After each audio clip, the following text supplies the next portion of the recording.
L'instinct nous pousse à la survie, donc à nous reproduire, nous nourrir, nous défendre, etc. Toutefois, notre intelligence nous pousse à nous questionner sur les choses que l'on ignore. Survivre ne suffit plus, nous cherchons à être épanouis.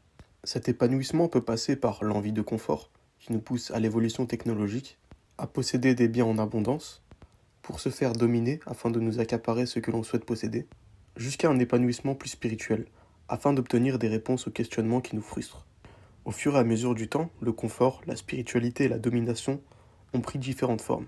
La religion est le reflet de l'objectif des êtres humains à travers les époques. En effet, lorsque l'on ne possède pas les moyens d'avoir des réponses rationnelles répondant à nos questionnements, les légendes deviennent peu à peu des histoires réelles, décrivant les parties méconnues, afin que la frustration cesse. Que fait-on ici? Pour quelles raisons sommes-nous là? Que se passe-t-il après la mort? Plutôt que vivre dans le flou et l'ignorance, l'humain se mit à compter en s'inspirant de son environnement. En dehors de l'aspect divertissant des récits, il est clair que les cultes uniformisaient les populations. Puis peu à peu, ils éduquaient. On pouvait en tirer une morale plus ou moins subtile, mais il est tout aussi clair que les croyances influençaient et rassemblaient vers des objectifs communs.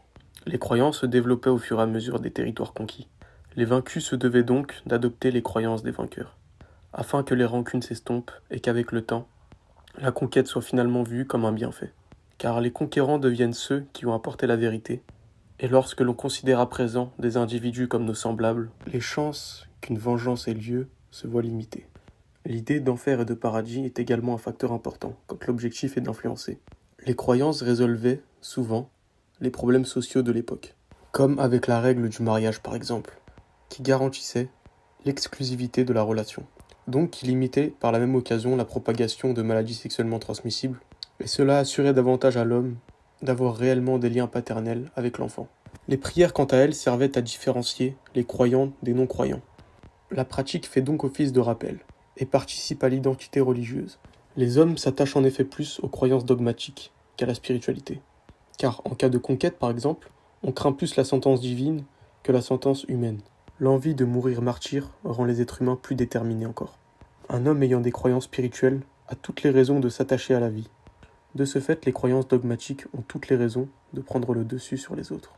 Néanmoins, une croyance universelle et intemporelle ne peut qu'être subjective.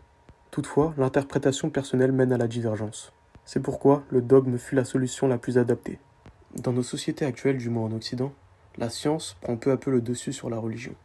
Pouvons-nous pour autant affirmer que l'humain cessera donc d'être influencé?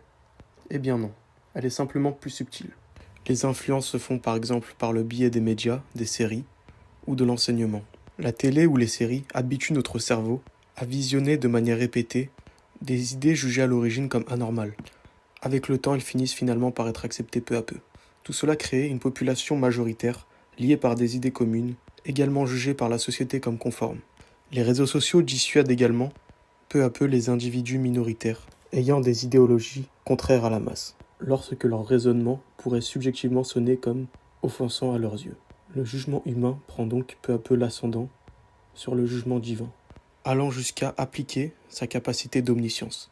En effet, des logiciels comme le logiciel israélien Pegasus infiltrent les smartphones et pratiquent une surveillance 24 heures sur 24 en direction d'individus.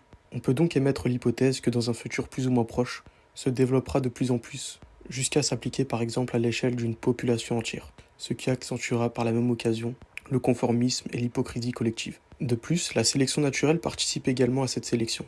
En effet, les critères de sélection du partenaire sont plus ou moins changeants selon les époques. En effet, les êtres humains ont en moyenne des enfants de plus en plus tard, ce qui démontre que l'accès à la stabilité et au confort deviennent une priorité et permettent par la suite de s'accorder à la transmission d'un patrimoine génétique. Donc cela passe avant tout par le travail, qui nous pousse à nous rendre utiles dans la société. Pour ce faire, cela nécessite par exemple que l'on développe notre résistance physique ou nos capacités intellectuelles. La société souhaite donc des personnes actives professionnellement. En récompense, ils accèdent à des revenus qui leur permettent d'atteindre une certaine stabilité. En suivant ce processus, les chances de reproduction augmentent. Donc s'intégrer dans la société permet globalement aux individus d'accentuer leurs chances de transmettre leurs gènes. A contrario, une personne paresseuse, donc inutile à la société, aura des chances limitées de les transmettre. Toutefois, on remarque que l'État a la capacité d'intégrer certains principes au milieu professionnel, ce qui participe à une sélection plus ou moins idéologique. comme actuellement avec le pass sanitaire. Le phénomène de formatation, plus ou moins justifié, peut potentiellement s'accentuer avec le temps, car l'État en a la capacité. Une idéologie divergente peut donc provoquer le rejet professionnel. En effet, en grande majorité, les enfants conservent les croyances transmises par leurs parents. Les individus récalcitrants à la société ont donc moins l'occasion de transmettre cette idéologie-là à leur future descendance. Albert Camus dit « Il faut que l'homme se retrouve lui-même, et qu'il se persuade que rien ne peut le sauver de lui-même. »